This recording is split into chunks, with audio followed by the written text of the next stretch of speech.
అయితే ముగ్గు కూడా పర్టికులర్ గా ఈ పదార్థంతోనే ముగ్గు వేయాలి అనేది ఉందమ్మా. ఏదైనా ఉంటుందా? ఉందమ్మా. అంటే ఇప్పుడు మనం రకరకాల ముగ్గులు వేస్తున్నాం, అందులో రంగులు నింపేస్తున్నాం. అసలు ఏ పదార్థంతో ముగ్గు వేయాలంటారు? ఎందుకంటేనమ్మా మనం ముగ్గులు వేసేది గుల్ల ముగ్గుతో వేసేవాళ్ళు. గుల్ల ముగ్గు చేతికి ఇబ్బంది కలిగిస్తుంది, దాంట్లో కొంచెం బియ్యపిండి కలిపేవారు. అవును. ఈ బియ్యపిండి గుల్ల ముగ్గు కలిపి దాంతో చక్కగా ఇలా సన్నగా నేర్పరితనం అమ్మ, ఎంత సన్నగా గీత గీయగలరా అన్నది వాళ్ళ నేర్పరితనం ఉంటుంది. ఈ 2 వేలతో ఇట్లా తీసి ఇలా సన్నగా గీత గీస్తే అవును. అవును.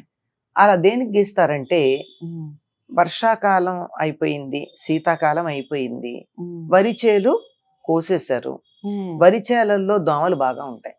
ఇప్పుడు తడి ఉంటుంది వరి చేలల్లో, కింద తడి పెట్టి ఉండాలి. కోసేసిన తర్వాత అందులో తడి పోయింది, వరి పోయింది, అందువల్ల దోమలు ఎక్కడికెడతాయి? ఊళ్ళోకి వస్తాయి. వాటితో పాటుగా రకరకాలైనటువంటి ఆ పొలాల్లో దాక్కుని ఉండే తేళ్లు, మండ్రగబ్బలు, పాములు ఇవన్నీ ఊళ్ళలోకి వస్తూ ఉంటాయి.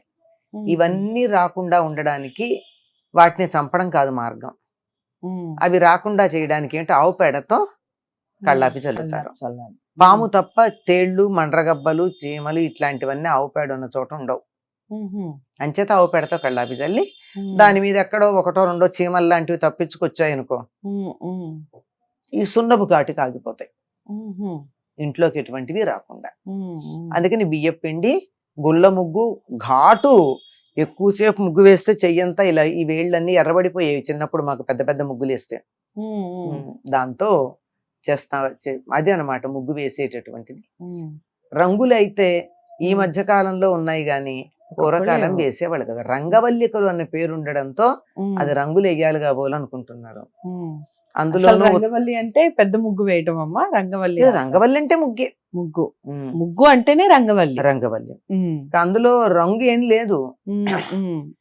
మరి ఉత్తర దేశంలో రంగోలి అంటారు గనక ఈ రంగవల్లి రంగోలి అయింది.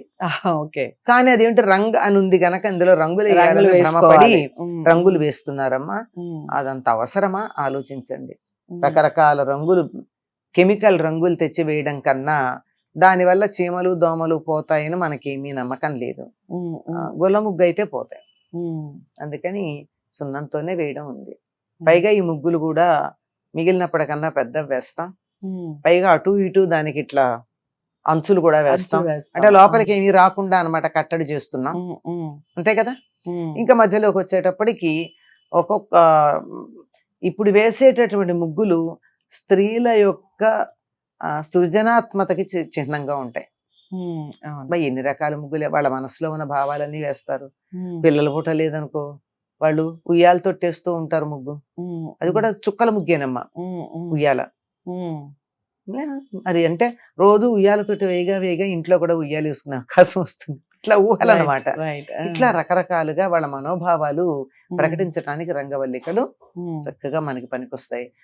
ఒక్కొక్క ముగ్గుకి పేర్లు ఉన్నాయి, మారేడు దళం, పద్మం, ఇలాంటి పేర్లు అద్భుతమైన పేర్లు.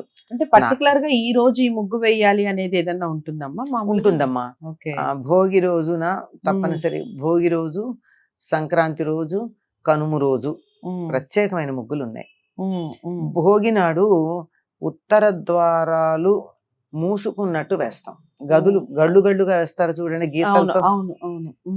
ఒక గడిలో నుంచి ఒక గడిలోకి ఇలా పెడుతూ ఆ వెళ్లే వాటికి తలుపులు ఉండవు, ద్వారాలు ఉండవు, కలిసి ఉంటాయి. ఇప్పుడు గీత ఇలా ఉంటే 4 వరుసలు, ఆ గీత అలాగే ఉంటుంది ఈ 4 పక్కల ఇట్లా ఉండి. సంక్రాంతి నాడు ఏముంటుంది, వీటికి తలుపులు తెరుచుకుంటాయి, అంటే ద్వారాలు తెరుచుకున్నాయి అని అర్థం. ఆ తర్వాత సంక్రాంతి నాడు ద్వారాలు తెరుచుకోవడమే కాదు, రథం ముగ్గేస్తారు. సంక్రాంతి రోజు వేస్తారమ్మా రథం ముగ్గు? వేస్తారు. రథం ఇంట్లోకి వస్తున్నట్టు వేస్తారు. ఓకే. కనుము నాడు రథం బయటికి వెళ్తున్నట్టు వేస్తారు. ఎందుకు అంటే ఈ రథం ఏం రథం, సూర్య రథం. సూర్యుడి యొక్క రథం మల్లుతుంది, అట్లా దారి మళ్ళుతుంది.